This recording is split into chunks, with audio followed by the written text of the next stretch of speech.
Assalamualaikum warahmatullahi wabarakatuh.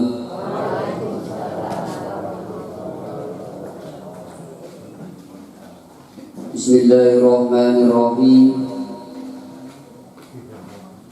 Alhamdulillah, salatu wassalam alaika wal ali ya khairul anam. Rabbun karim wa anta dzu khulqin azim. Fasfalana indal karim. Ya ayyuhal ghus salamullah alaika rabbini biiznillah. Wanzur ilayya sayyidi binadrah musilatin lil hadratil aliyah. Amma ba'du. Hadratal muhtaramin para alim wa ulama alladzina hum warasatul anbiya ingkang tansah kawula muliakan, wabil khusus kepada beliau Al-Mukarram Romo Kiai Zainuddin Tamsir selaku Ketua Dewan Pimpinan Pusat Penyiar Sholawat Wahidiyah dari Madiun yang kami muliakan, kepada beliau Al-Mukarram Bapak Kiai Makinun Amin selaku Sekretaris Satu Dewan Pimpinan Pusat Penyiar Sholawat Wahidiyah yang kami hormati, kepada beliau Al-Mukarram Bapak Kiai Haji Slamet Ahmad Fadil selaku Ketua Dewan Pimpinan Wilayah Provinsi Jawa Tengah yang kami hormati, kepada seluruh pengurus penyiar sholawat wahidiyah di berbagai tingkatan, mulai dari pusat, wilayah, cabang sampai imam jamaah yang kami hormati, kepada beliau Al-Mukarram Bapak Kiai Ahmad Muafiq selaku Shahibul Bait ingkang kawula hormati, para peserta Akrid pengurus penyiar sholawat wahidiyah Kabupaten Kebumen yang kami muliakan. Untuk memanfaatkan waktu undangan tasyakur dan tahmid kepada Allah Subhanahu wa Ta'ala, serta sholawat salam kepada baginda Nabi Agung beliau Rasulullah sallallahu alaihi wasallam, dan salaman ikraman wa ta'ziman wa mahabbah. Kami makmum kepada pembicara yang terdahulu dengan iringan doa, mudah-mudahan acara pada siang hari ini benar-benar membuahkan kemaslahatan, kemanfaatan baik di dunia maupun di akhirat. Utamanya adalah membuahkan kesadaran fafiru ilallah wa rasulihi sallallahu alaihi wasallam. Amin amin ya rabbal alamin. Para hadirin hadirat yang kami hormati, di sini kami ditugaskan untuk memandu jalannya acara pada sore hari ini, yaitu Akrid pengurus penyiar sholawat wahidiyah cabang Kabupaten Kebumen dalam pemaparan materi yang pertama, yaitu sholawat wahidiyah dan ajarannya, yang dalam hal ini akan disampaikan selaku narasumber beliau Al-Mukarram Romo Kiai Zainuddin Tamsir selaku Dewan Pimpinan Pusat Penyiar Sholawat Wahidiyah. Kepada beliau kami persilahkan.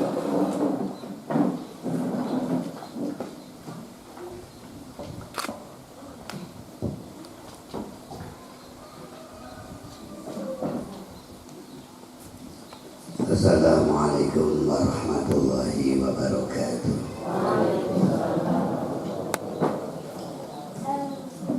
Bismillahirrahmanirrahim. Alhamdulillahilladzi atana bil wahidiyati bi fadli rabbina. Alhamdulillahi sholatu wassalam alaika wa alika ya khairal anam. Rabbun karim wa anta dzul khulqin azim. Fashfa'lana indal karim. Ya ayyuhal rasul salamullah alaika rabbini bi'ilmillah wa anzur ilayya sayyidi binasra musilatin lil hadrati aliyah amma ba'du. Yang saya hormati para pengurus penyiar Wahidiyah wilayah Jawa Tengah,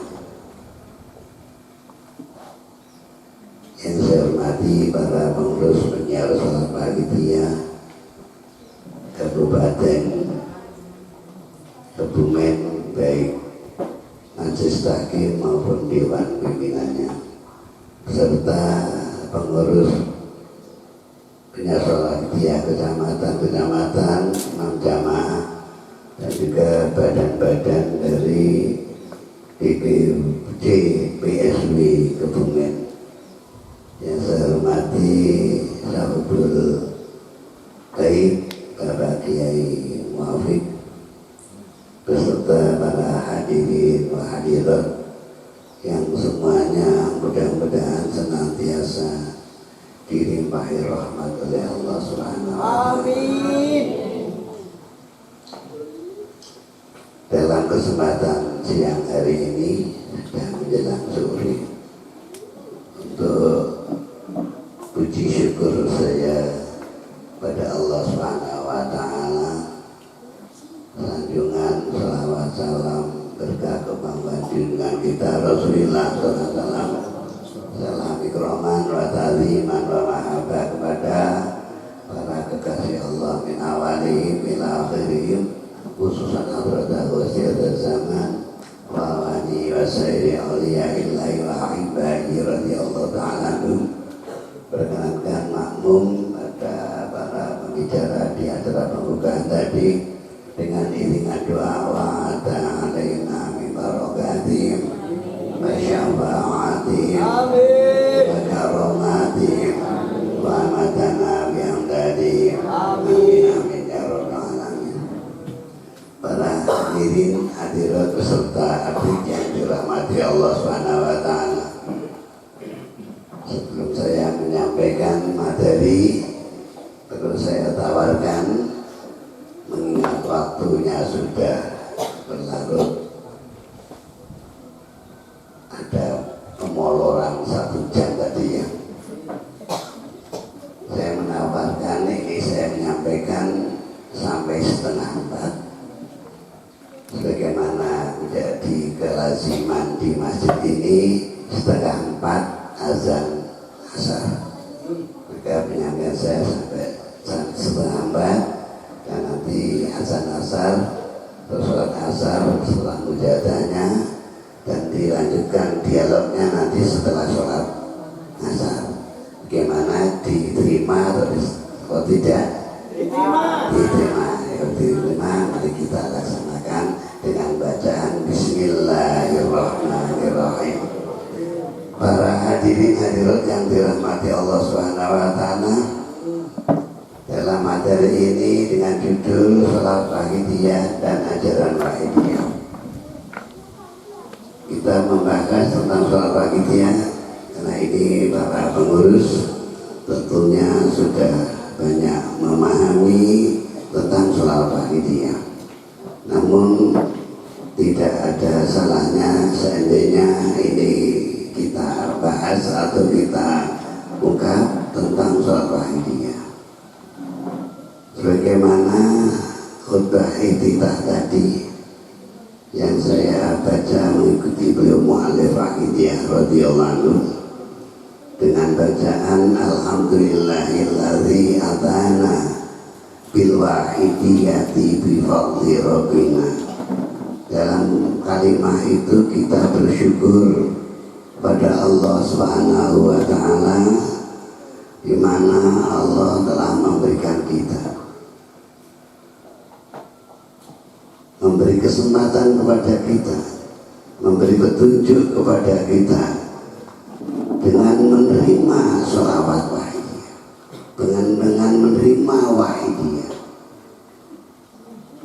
Nah, wahidiyah itu sendiri diberikan kepada kita bifadli rabbina, semata-mata fadl, karunia dari Allah Subhanahu wa taala. Jadi kita menerima wahidiyah ini, baik wahidiyah dari sholawatnya, wahidiyah dari ajarannya, wahidiyah dari cara-cara pengamalannya yaitu mujadah wahidiyah, maupun dari lembaga penyiar sholat wahidiyahnya. Ini dikomplit dikatakan wahidiyah. Jadi wahidiyah berisi sholawat wahidiyah, ajaran wahidiyah, mujadah wahidiyah, penyiar sholawat wahidiyah. Ini wahidiyah. Kalau kita berbicara sholawat wahidiyah yaitu khusus sholawatnya, kita berbicara ajaran wahidiyah berarti ajarannya, kita berbicara mujadah wahidiyah berarti mujadahnya, kita berbicara penyiar sholawat wahidiyah berarti PSW-nya. Namun dari kata semuanya ini ujungnya di kalimat wahidiyah. Dalam bait itu bil wahidiyati, tidak bisolawatil wahidiyah atau tidak bi amalil wahidiyah, tidak bi BSW wahidiyah, bukan. Namun bil wahidiyati dengan isim ma'rifat pakai al wahidiyah. Berarti wahidiyah yang diberikan kepada kita oleh Allah Subhanahu wa taala ini berupa sholat wahidiyah, ajaran wahidiyah, mujadah wahidiyah, penyiar sholat wahidiyah, semuanya ini diberikan kepada kita semata-mata fadl dari Allah Subhanahu wa taala. Fadl adalah suatu pemberian yang berdasarkan dan berlandaskan kasihan, kemurahan, bukan karena kelebihan dari yang diberi. Kehendak, kemurahan yang memberi bukan karena adanya kelebihan bagi yang diberi. Jadi kita dijadikan pengamal wahidiyah bukan karena kita punya kelebihan. Bahkan kebanyakan kita menerima wahidiyah ini karena kekurangan. Karena berdasarkan kekurangan dengan kemurahan Allah Subhanahu wa taala, Allah belas kasihan sehingga kita dikenalkan dan diperkenankan menjadi pengamal sholawat wahidiyah. Sholat wahidiyah ketika kita berikan, kita sampaikan kepada orang-orang yang lebih susah untuk diterima. Kita memberikan kepada orang alim, sudah merasa saya sudah banyak ilmu, kenapa harus menambah wahidiyah? Kita berikan kepada orang yang kaya, lebih-lebih kita niatkan pakai sepeda koprek-koprek, ya, sepeda helek 75, kadang-kadang kepada orang yang punya mobil Mercy, mobilnya mewah. Pak, ini saya sholat wahidiyah untuk apa? Biar rezekinya lancar. Nah saya lo kaya, kamu sepeda oprek-oprek, sepeda ontel, ya jelas tidak akan menerima.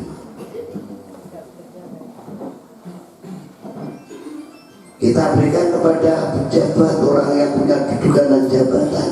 Saya sudah orang sukses, saya sudah menjadi pangkat ini dan itu. Kenapa Kenapa kamu nyari memberikan kepada saya? Untuk apa? Itu tidak ada artinya bagi saya. Susah kalau orang yang punya kelebihan kita beri bagi dia, susah. Namun pada suatu saat mereka ini keceglor, kasus hutang yang akeh, gak iso nyaur, misalnya permasalahan ekonomi, permasalahan rumah tangga, permasalahan jabatannya, kasus ini dan itu, saat itulah ditawari dengan ya Sayyidi Allah misalnya, dan ternyata dengan kalimat ya Sayyidi Allah mereka selesailah permasalahan diselesaikan oleh Allah Subhanahu wa taala, barulah mereka dimi-dimi menerima wahyu. Iya kan enggak? Karena kan sudah yang di lapangan, kan sudah tahu kenyataan pada saat kita menyiarkan panitia di masyarakat. Sehingga panitia ini yang menerima panitia adalah orang yang berkekurangan, orang yang bermasalah. Ya mungkin dari kita sendiri juga kita menerima panitia karena masalah juga mungkin ya. Kemungkinan ya. Kalau ada masalah, ya ada yang bermasalah kecil, juga ada yang karena bermasalah besar. Inilah panitia. Sehingga panitia diberikan kepada hamba-hamba Allah SWT ini semata-mata bifadli Rabbina, fadl dari Allah Subhanahu wa ta'ala. Namun kita ingat, fadl itu kalau sudah diberikan kepada kita, kepada hambanya oleh Allah Subhanahu wa ta'ala, hambanya harus pandai-pandai menjaga. Jangan sampai fadl ini rusak, kita abaikan, kita sia-siakan. Karena kalau fadl ini tidak diberikan kepada kita dijadikan pengamal bagi dia karena fadl Allah, bukan karena kelebihan kita, lantas kita sia-siakan, tidak kita openi, tidak kita amalkan, kita seenaknya openi sehingga mungkin sampai rusak. Namanya kita diberi motor, gak diramu, gak diopeni, digedak kayak hujan-hujanan, kayak panasan, akhirnya kan rusak. Ya rusak. Kalau rusak siapa yang dituntut? Yang diberi ya termasuk kita semuanya kan, dituntut oleh sang pemberinya. Kamu saya kasih sesuatu yang begitu indah, sesuatu yang begitu bernilai tinggi, namun tidak kamu openi, juga kalian rawat, akhirnya menjadi rusak, tersia-sia. Kita juga akan mendapat tuntutan dari Allah Subhanahu wa ta'ala. Sehingga pada suatu saat Nabi Sulaiman alaihissalam ketika menerima karunia dari Allah Subhanahu wa ta'ala yang berupa pindahnya ke singgasana Raja Ratu Bilqis dalam sekejap mata sampai datang di depannya Nabi Sulaiman. Saat itu Nabi Sulaiman jawab, hadza min fadli Rabbi. Ini kelebihan seperti inilah fadl dari Allah Subhanahu wa ta'ala, fadl dari Tuhan. Namun fadl diberikan ini liyabluwani a'ashkuru am akfur, untuk menguji saya apakah saya bisa bersyukur terima kasih dengan adanya fadl inikah, atau sebaliknya saya mengkufurinya. Begitu juga kita menerima kita ini fadl dari Rabbi, apakah kita bisa mensyukuri dengan kita amalkan yang baik, dengan kita rawat yang baik, bahkan kita berikan kepada tetangga, saudara-saudara kita atau masyarakat secara umum, kita mensyukuri dari fadl yang berupa wahidnya. Atau sebaliknya am akfur, apakah kita mengkufuri? Wahidnya wis mujadah wis salah-salah, nek kober yang mujadah, nek ora kober yo gak mujadah, apalagi memberikan kepada orang lain, apalagi ngurusi perjuangan yang tidak ada bayarannya seperti ini. Sopo sing film wong negeri kok kene mancal numpak motor ya. Sopo sing film, sopo sing bayari wong negeri kok kene. Kalau kita memandang seperti itu sehingga kita akfur, kita mengkufuri, ya famai cak famai yaskur fa inna ma yaskur faman syakara fa inna ma yashkuru li nafsi. Barang siapa berterima kasih bisa menerima wahidiyah ini dengan diamalkan yang baik, dengan diberikan kepada yang lain, disiarkan dengan kita yang sebagai pengurus mengurusi dengan penuh keikhlasan. Fa innama yashkuru li nafsi, keuntungannya akan diberikan pada dirinya.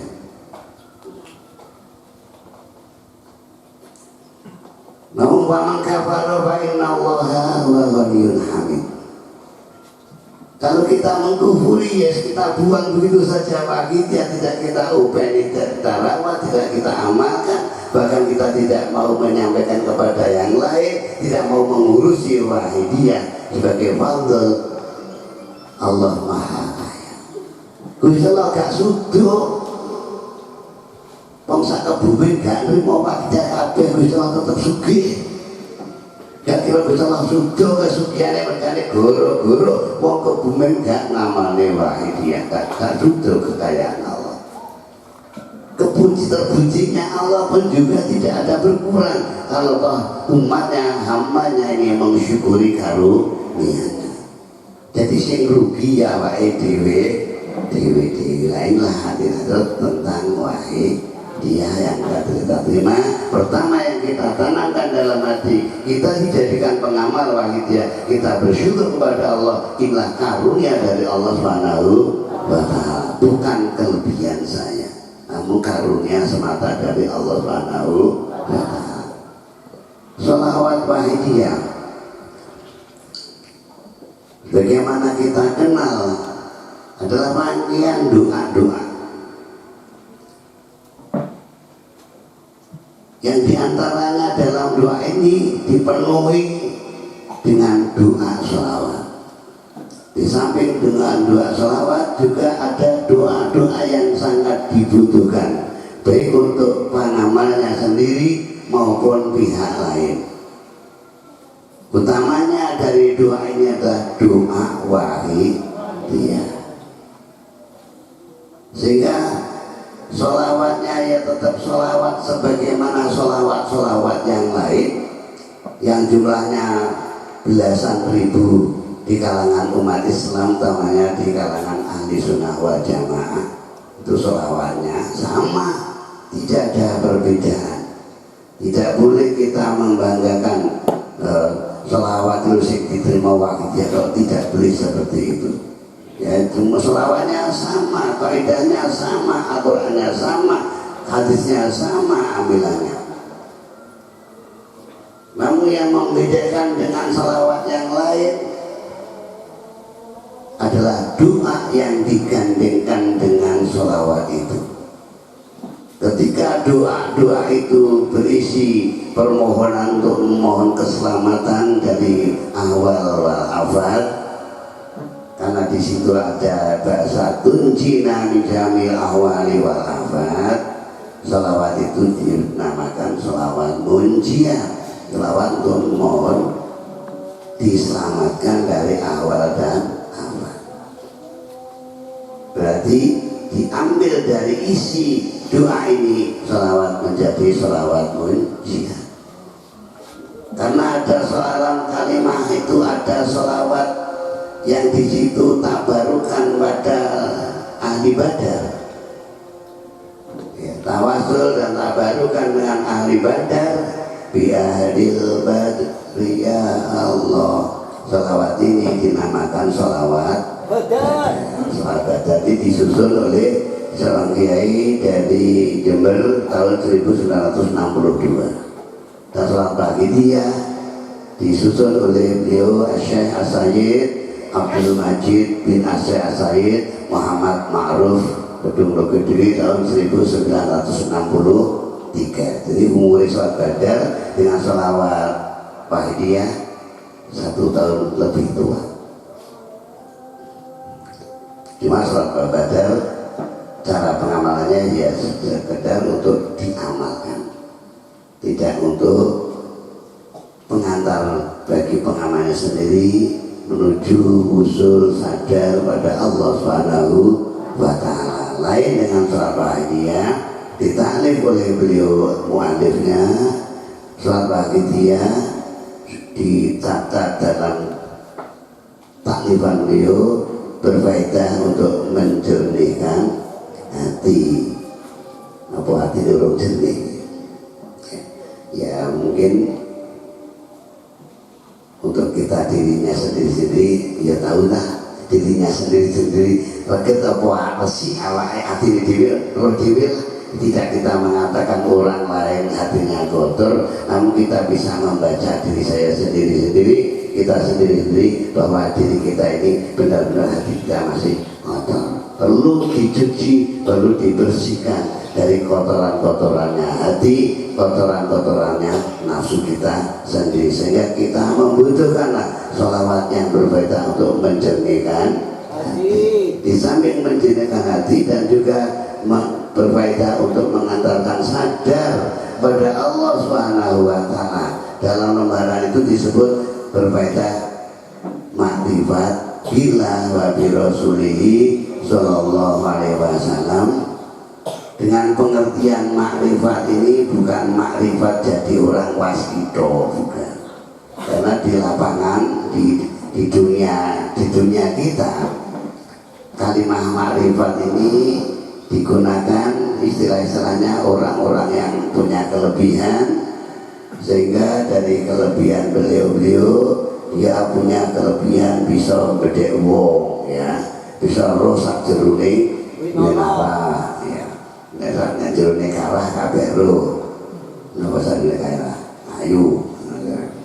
Nah sehingga ketika dalam wakitnya lembaran itu berfaedah untuk menjadikan hati dan ma'rifat billah, ada yang mengatakan bahwa sholat wakitnya untuk mengantarkan pengamannya menjadi ma'rifat billah, berarti para pengamal wakitnya kabeh pas kidolah. Bukan begitu. Ma'rifat di sini dalam wakitnya oleh beliau ma'rif diartikan dengan kesadaran kepada Allah Subhanahu wa taala dan kesadaran kita kepada Rasulullah SAW. Apa kita belum sadar? Jelas belum sadar sepenuhnya kita kepada Allah, belum sadar kita kepada Rasulullah SAW. Nanti tahunya sadar atau belum setelah kita mengkaji, meneliti isinya sholat wahidiyah dan bimbingan praktis dalam wahidiyah yang disebut ajaran wahidiyah, baru tahu kalau saya ini benar-benar belum sadar kepada Allah Subhanahu wa taala. Lah doa-doa yang di dalam sholawat wahidiyah ini yang utama yaitu doa wahidiyah. Dalam arti kita bermohon pada Allah Subhanahu wa taala dalam tuntunan itu agar hati kita benar-benar dijadikan atau diberi oleh Allah menjadi hati yang benar-benar menauhidkan Allah, benar-benar memahaesahkan Allah, benar-benar berwahidiyah. Wahidiyah itu artinya memahaesahkan Allah, memahasatukan Allah, sebagaimana sila pertama ketuhanan yang Maha Esa. Pengertian dari ketuhanan yang Maha Esa itulah dalam wakitnya dikaji, dalam wakitnya diterapkan, tidak hanya untuk hafalan Pancasila satu, ketuhanan yang Maha Esa, tidak hanya untuk itu saja, namun diterapkan bagaimana hati kita benar-benar bisa berketuhanan yang Maha Esa. Tidak kita tahu di situ ada ketuhanan yang Maha Esa, atau tahu keesaan Tuhan atau keesaan Allah, namun benar-benar merasakan hati kita keesaan Allah Subhanahu wa taala. Sebagaimana kalimat saya saat ini pakai kopiah, dia mengatakan berpeci atau berkopiah. Seandainya kopiah saya lepas, nah, tidak bisa saya dikatakan berkopiah atau berbaju, tapi dikatakan gundulan, ya. Sekalipun saya punya kopiah, namun tidak berkopiah. Sekalipun kita punya ketuhanan yang Maha Esa sebagai sila yang pertama, bahkan kita hafal pengertian dari ketuhanan yang Maha Esa, tauhid wahdaniyahnya tahu, wahdaniyah widat, wahdaniyah wisifat, wahdaniyah filafal, tahu semua secara ilmiahnya, namun belum kita rasakan dalam hati berwahidiyah, berketuhanan wahidiyah, berarti kita belum wahidiyah,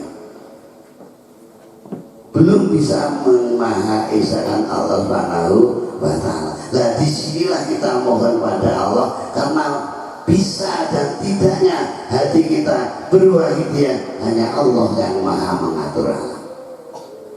Hanya Allah lah maha yang mengatur hati kita, yang muqallibal qulub. Nah, ya, Allah sebab yang zat yang mengolah ngalih hati, membolak-balikkan hati, hatinya wahidiyah sesak detik, runtuh hilang beberapa jam, masuk lagi wahidiyah 1 detik, hilang lagi beberapa jam. Itu mungkin terjadi dalam hati kita.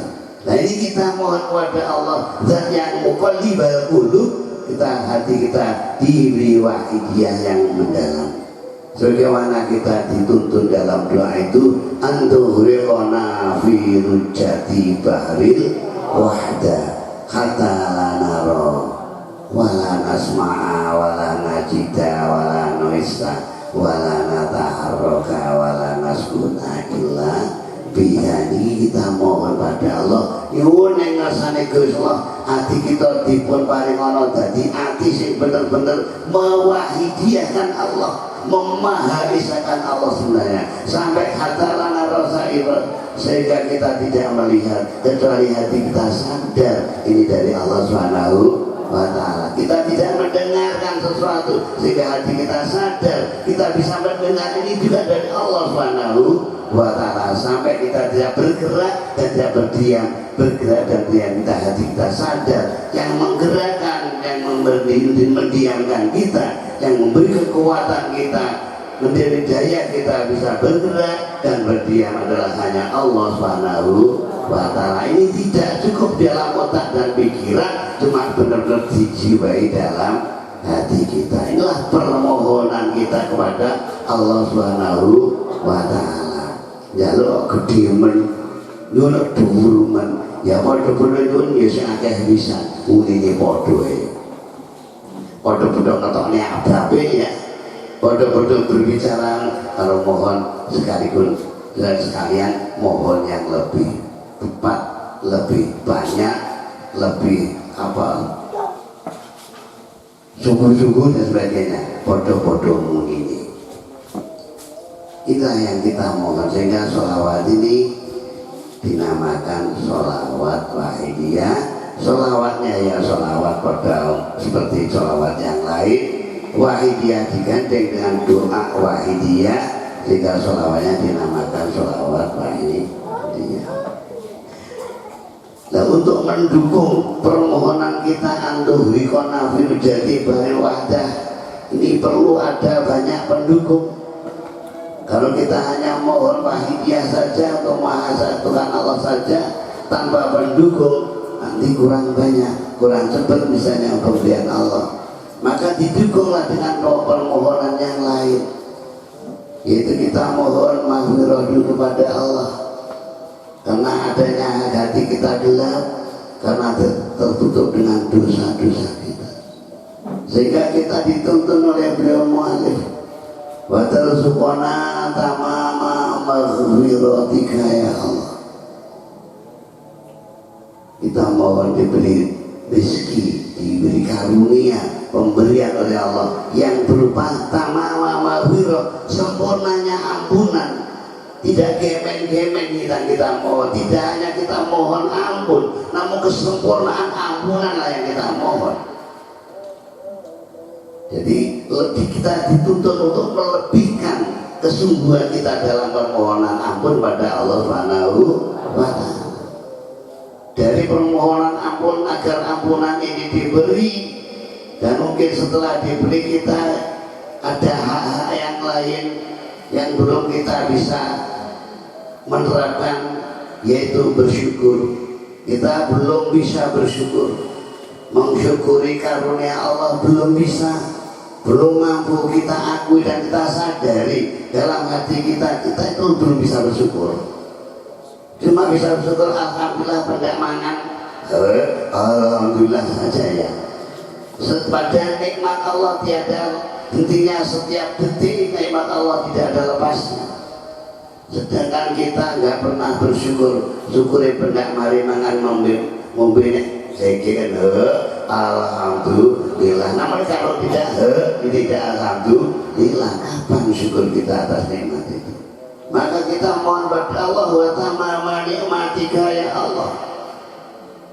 Kita mohon diberi kesempurnaan nikmatnya Allah. Lalu bisa nyukuri kan nyuwun sempurna kesempurnaan nikmat. Justru karena saya belum bisa bersyukur ya, saya mohon kesempurnaan nikmatnya Allah. Ini cara Mbahnya memberikan tuntunan kepada kita. Karena tamamun nikmah itu sendiri, menurut Rasulullah SAW, tamamun nikmah antadkhulal jannah.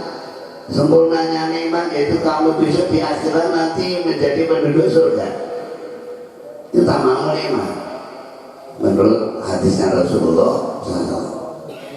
Namun menurut Sayyidina Ali karramallahu wajhah, tamamun nikmah antamu ta'ala Islam.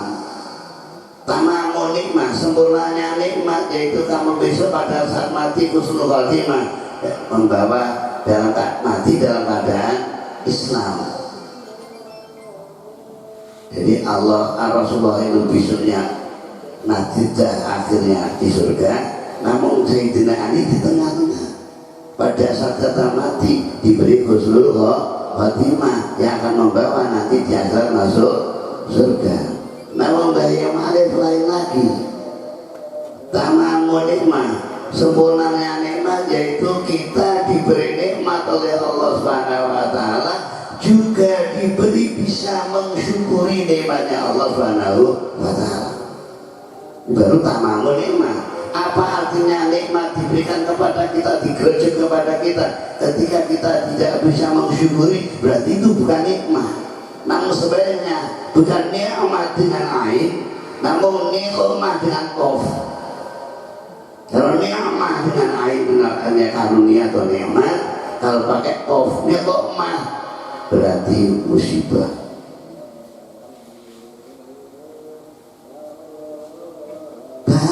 Kerusakan, kebencian Allah diberikan kepada kita. Kita pun diberi karunia nikmat yang sekian banyak, namun sama sekali tidak bisa mensyukurinya. Tidak menjadi nikmat, tapi menjadi nikmat.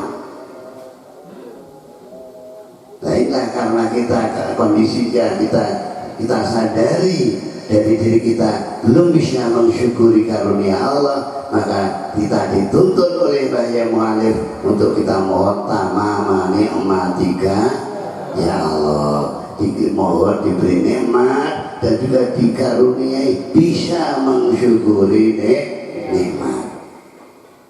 Ini Bahya Mu'alif sekarang, kalau Sayyidina Ali pada saat mati, kalau Rasulullah di alam akhirat, ini kalau disembung sama. Kalau orang bisa mensyukuri nikmat, nanti matinya husnul. Orang yang matinya husnul khotimah di akhirat menjadi penduduk surga, kan sama kan? Cuma sabda Rasul itu di akhirat, Sayyidina Ali di perpisahan dunia dan akhirat. Kalau Mbak Iman pada saat kita pelaksanaan ini. Begitu juga seterusnya, tamama ma'rifatika ya Allah, wa tamama mahabbatika ya Allah, puncaknya di wa tamama ridwanika ya Allah. Ini dungo penting kabeh. Semuanya penting dan semuanya kita butuhkan ketika kita hidup di dunia ini untuk menuju kebahagiaan di alam akhirat nanti. Pendukung berikutnya, di samping sholawat dan doa-doa seperti itu, doa-doa yang paling pokok tadi, juga kita dituntuni untuk berdoa bagi pihak lain, diajak peduli. Kita dituntut untuk peduli, kita diajak mendoakan sesama kita. Satu contoh di sholawat ya Rabbana Allahumma sholli sallim. Di sana kita dituntut tinggal ucap nih, tinggal menirukan. Dituntut untuk memohon waj'alil anama muslimin bil wahidiyati li rabbil alamin. Ya Allah, jadikanlah manusia sealam dunia ini termasuk jin muslimin cepat-cepat bil wahidiyati li rabbil alamin, mewahidiyakan, memahaesakan Allah Rabbil alamin. Ini kita diajak dungane para manungsa sak alam dunya. Niku tanggane kena kok. Kena dengan tanggane panjenengan kena doa itu. Enggak. Enggak dengan tetangga. Nah. Ya tetangga yo katut manungsa sak alam dunya kok ya tanggane manungsa to nggih. Ya kena temen sampeyan juga bedungane sampeyan sedang mujahadah baca nama muslimin tanggane sampeyan mendungane lurahe, carike, pamonge, camate, presidene, menteri, sudah semuanya tidak ada yang tertinggal dari doa ini. Kita doakan muslimin bil wahidiyati li rabbil alamin, cepat-cepat sadar pada Allah Rabbil alamin. Seandainya tetangga kan ibu-ibu ini sangat nyatu benci kepada sampeyan tuh ditengahnya badan, jadi tengahnya katut baik itu benci gak benci, kenal gak kenal, musuh atau teman, semua tidak ada kita bedakan, kita mohonkan pada Allah Subhanahu wa Ta'ala. Ini kelebihan yang ada di dalam wahidiyah. Lantas ada lagi doa yang lebih daripada itu, Bu. Kita sudah diajari sejak dulu oleh Rasulullah SAW dan juga diajari oleh orang tua-tua kita. Setiap kita ada kesempatan untuk berdoa, kita mohon mudah-mudahan diberi berkah oleh Allah Subhanahu wa Ta'ala. Soal ini wong tua, ini mbah-mbah, yang pangestu ya muga-muga kuwi diparingi barokah karo Allah Subhanahu wa Ta'ala. Muga-muga diberkahi ya, ngoten nggih. Muga-muga berkah. Itu orang tua-tua kita. Ini suatu tuntunan. Di dalam wahidiyah pun juga seperti itu. Kita dituntut untuk memohon berkah. Memohon berkah untuk diri kita sendiri otomatis, untuk keluarga kita, untuk tetangga kita, untuk masyarakat, bahkan kita mohon berkah untuk negara kita. Lebih daripada itu kita memohonkan berkah untuk seluruh makhluk ciptaan Allah Subhanahu wa Ta'ala. Ketika kita makan kita mohon berkah. Allahumma barik lana bima rozaqtana, ya Allah berilah berkah pada kami dalam rizki kami. Yang kita mohonkan adalah rizki kami. Rizki ini tangganya mandungan tidak? Botan. Bahkan rizki ini anak baik gak? Guru gak? Itu bukan lawai dewi.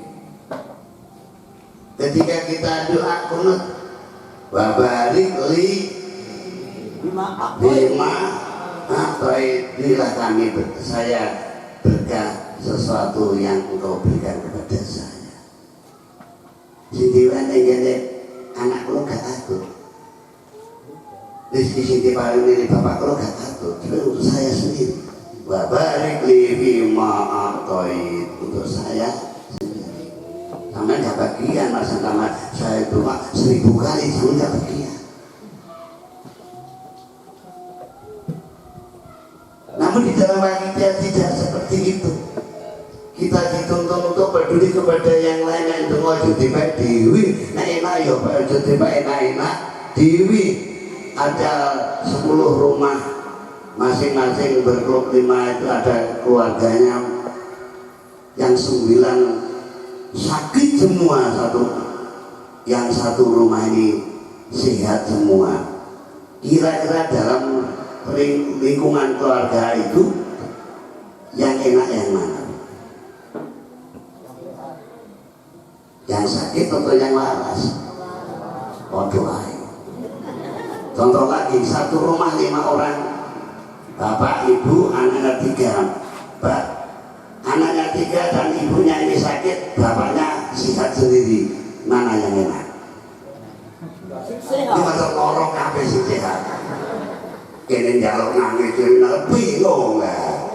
Kalau begitu kita mohonkan, tidak mohon untuk sendirinya sendiri. Di wong sak omah didungane sehat kabeh, dijone waras kabeh. Jadi wong sak omah ben enak. Dan itu salah satu yang sehat, yang 4 itu gak sehat atau sakit, jelas yang sehat di mata loro kabeh. Begitu juga dalam kehidupan kita. Maka di dalam doa ini kita dituntut oleh beliau Yai dengan doa yang secara umum. Idza da'utum fa'ammimu, sabda Rasulullah SAW, ketika kamu berdoa umumkanlah doa itu. Jangan untuk dirinya sendiri saja. Sehingga kita dituntut Allahumma barik bima khalaqta wa hadhil badah ya Allah. Ya Allah, limpahkanlah berkah dalam segala makhluk ciptaan. Sing kita sunakan berkah niku mboten awake dhewe, mboten keluargane dhewe, namung sedaya makhluk ciptaane Allah. Berapa makhluk itu Allah? Betul sakit ngitung. Iya, makhluk itu kayak istiwatan. Semua alam ini semua kita mohonkan berkah pada Allah Subhanahu wa Ta'ala. Wahil badah khususnya negara niki, negara kita ini kita mohonkan berkah, baik negara besar Indonesia, diperkecil Jawa Tengah, diperkecil Kebumen, mungkin diperkecil Kecamatan Seruweng, mungkin diperkecil desa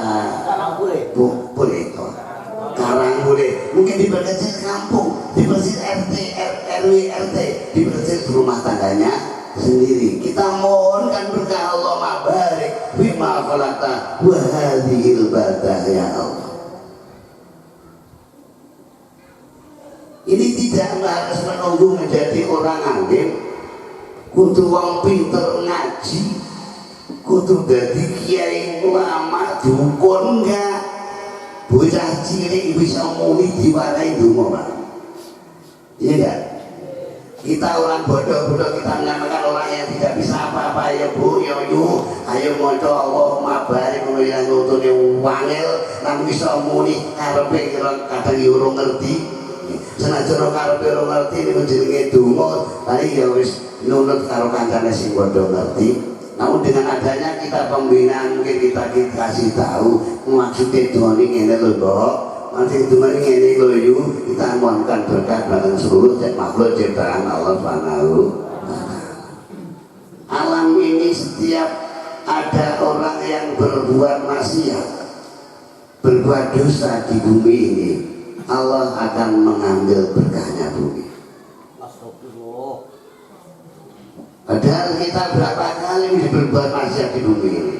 Setiap kita berbuat maksiat, berkahnya bumi dikurangi oleh Allah.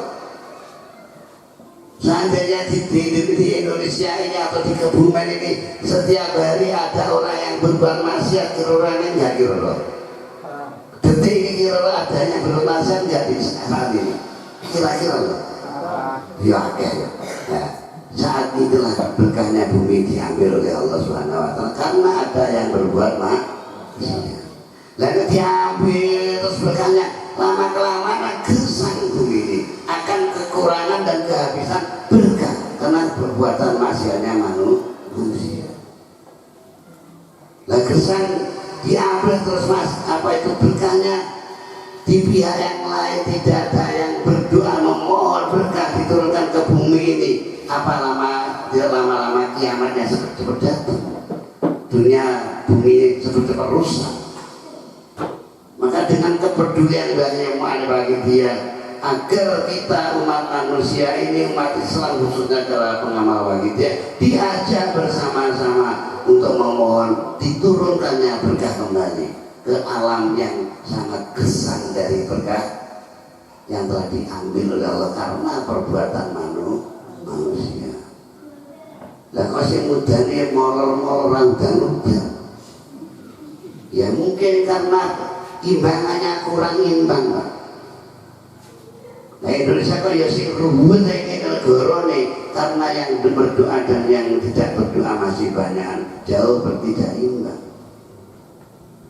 Bayangkan di Kebumen ini seandainya tidak banyak-banyak, 50% saja dari penduduk Kebumen semua berdoa Allahumma barik lima khalaqta wa ibadah, misalnya 5 kali lah sehari, kakek-kakek kadang sholat mujadah lagi tanggal 31 atau 17 atau 37 atau itu Allahumma barik 7 kali, 7 kali, 5 kali mujadah berarti 7 kali kali 5, 35 kali. Seandainya 50% orang penduduk Kebumen ini berdoa Allahumma barik bima khalaqta wa ibadah 35 kali satu hari dari 50% penduduk Kebumen. Saya kira Kebumen tidak seperti ini. Kita yakin kok, itu yakin tidak seperti ini. Begitu juga negara kita Indonesia, 50% saja lah yang Allahumma barik bima khalaqta. Indonesia tidak seperti ini karena apa lah, Indonesia masih seperti ini karena yang berdoa coba berapa gelintir dari 250 penduduk juta atau mungkin hampir 300 juta, berapa gelintir yang berdoa Allahumma barik. Nang kampungnya jenengan yang kita nggak sing mujadah ya wong ibu penduduk kampung ini kan kita wong 3.000 wong 5 sing mujadah itu sak desa, itu pun satu kecamatan yang bisa desa tok kuwi imbang kok. Inilah tidak ada keseimbangan. Maka beliau Mu'alif memberikan tuntunan kepada kita, ayo si tenanan ngejak tonggo nih, ayo tenanan ngejak koncone, si tenanan ngejak umat masyarakat untuk berdoa Allahumma barik lima khalaqta wa ibadah dengan mengamalkan sholawat pagi. Iya, kalau kita dipun tuntun, ayo bodoh gelem nyiarake sholawat pagi. Iya, biar imbang. Namun yo ono, barang kena api, yo angel ngejak wong. Bodoh-bodoh ngejak wong niku, nek liyane wagi dia, ya. Bisa ayo saiki templungan, ayo saiki kadroan, ayo saiki tibraan, enak kan. Enak gak cara masyarakat masa mudah di pengajian lagi lebih-lebih pengajian goleknya dai sing pinter jagel sing lucu kayak lawak ya gak muat dan dai dari Jakarta sana tukang lawak ini wes gak datang yang udin undang awak sini kirun kayak wafik tak lo ayo undang kirun ya gak sedih nih kata kalau undang kirun tangga pulau kirun kita tahu kirun tuh yang TV ini kata pelawak haji kirun tadi jadi haji syakirun jadi mau banyak juga film diundang ngaji lah gak sedih nih toko bocor-bocor berumah. Namun diundang untuk mujadah wahidiyah, diundang untuk acara wahidiyah. Yang teko karo silaturahmi nanti. Ya itulah barahadul hadirat. Jadi namanya setan sak bolone, iblis sak bolone, sing paling getol dialang-alangi adalah perjuangan wahidiyah. Paling getol dicegah diperjuangkan oleh iblis sak bolone adalah perjuangan wahidiyah. Karena apa? Satu, perjuangan wahidiyah adalah perjuangan agar umat manusia sadar memahaesakan Allah SWT. Itulah yang paling dimusuhi dan paling dibenci oleh iblis. Ini waktu sadar kesana Allah SWT, iblis yang mampu untuk menguasai. La ughwiyannahum ajma'in ila ibadakal mukhlasin. Ajeng manusia kabeh kok sesatakan Gusti dengan ucapan sumpah babi izzatika, dengan kemuliaan manusia kok hancurkan, kok rusak sedaya kok sesat kecuali hamba panjenengan mukhlasin, panjenengan selamatkan itu orang-orang yang sadar pada Allah Subhanahu Gak iso iblis nyangsarakan. Malah yang paling diperjuangkan iblis mati-matian yaitu ngalang-alangi ojo sampai wong-wong iki padha ngamali selawat bagi dia. Sampai iblis kewalahan ngangge liwat jero. Diliwatne ngene lesane wong. Diliwatne wong cilik-cilik gak mentas kangge ngalang-alangi wong ngamal lewat kita, kadang diliwatne ngene tokoh-tokoh agama. Nggih mboten? Nggih. Rasane jenengan? Nggih. Kenyataan. Betul ngomong ngecap, kenyataan di alam seperti itu memang iblis mati-matian dan paling dimusuhi, paling dihalang-halangi adalah perjuangan kesadaran pada Allah wa Rasulihi sallallahu alaihi wasallam. Sing digodho rame wong jaba ben bojo ngamale wakidah enggak, bahkan orang pengamal wakidah sendiri pun juga mati-matian oleh iblis untuk diganggu. Ojo sampai gelem mujahadah, ojo sampai gelem memperjuangkan agama apa wahidiyah. Wong bodho ngamne wahidiyah diganggu meneh. Ojo sampai rukun karo kan aja. Kita harus berhati-hati. Lembut sekali masalah ini Pak. Khususnya karena kita bicara dengan para pengurus. Lembut sekali kita dengan teman seperjuangan, teman sekrup dalam kepengurusan harus berhati-hati. Karena sangat lembut usaha iblis untuk bagaimana klub dari pengurus ini tidak rukun, bagaimana bercekcok, bagaimana saling menyalahkan, bagaimana saling menghujat, bagaimana saling ini dan itulah. Sing sampai orang rukun, sing sampai orang melaku. Eneng ukor iblis itu. Namun pada umumnya kita tidak sadar. Nek diutek-utek, diulek-ulek kalian kuping kita ini kerorok kalau si iblis ini. Inilah kita harus berhati-hati dalam ikut perjuangan wahidiyah. Jadi kita tidak dianggap sepi-sepi enggak, gitu ya. Sepi-sepi enggak. Banyak rintangan kita, banyak yang kita hadapi. Di samping yang kita hadapi ada pada diri kita sendiri, juga ada musuh-musuh di dalam simbol kita sendiri, yaitu iblis atau setan-setan yang disiapkan oleh Allah SWT untuk menjadi penghalang perjuangan wahidiyah. Ini jamnya sudah lewat ya.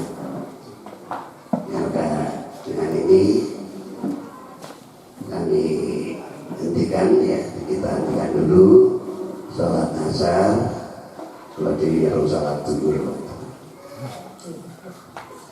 karena saya jamak takhir ya, nanti setelah sholat asar kita lanjutkan sampai maghrib gimana ya, betul mulia lah ya ngomong memang mulia lo yang mulai kalau sopong sing dari kata mencambel lagi bapaknya nantangnya terus sampai maghrib mantul sebenarnya kalau gak mulia. Kita cukup sekian untuk sesi ini. Mari kita mohon syafaat pada Rasulullah SAW, mohon berkah karomah nazar pada wasiat zaman radhiyallahu ta'ala anhu. Al-Fatihah.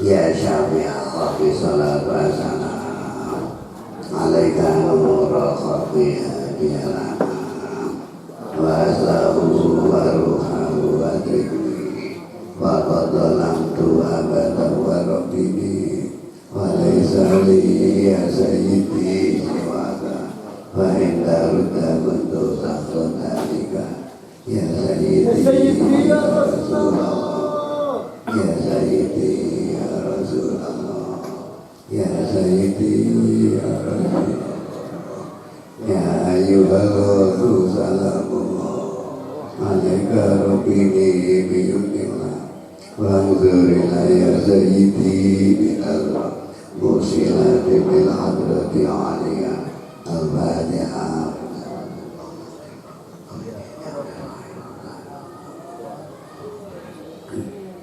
Wabillahi taufiq wa hidayah wa bi Rasulillah sallallahu alaihi wasallam syafa'ah wa min khosiyat zaman radhiyallahu ta'ala an-nasr wal barakah. Wassalamualaikum warahmatullahi wabarakatuh.